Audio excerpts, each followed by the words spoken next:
waxaan ku salaamayaa salaanta islaamka waxaan filayaa dadku dhowr jeeb baa la yiri faarax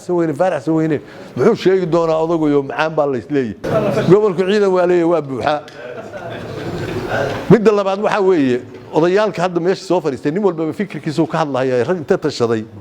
reer mudug ahaan sida ugu tashano halka aanu kala jeesano waxa aan dawladda u sheegnay rag yiri ma aha waa nin walba meeshiisa wixii la qumma la soo kacaya dadka meelaha istaagayna nin walba waa reero oo iyaga isheegay reehebel baan anu reerkan ka tirsanahay waa shireen markii ay waxa maqleen warbixin aan bixinayo weey madashaana ka sheegaya waxay ku shireen wixii Puntland noqoto inay noqdaan waxay la dagaalsan yihiin la diriraan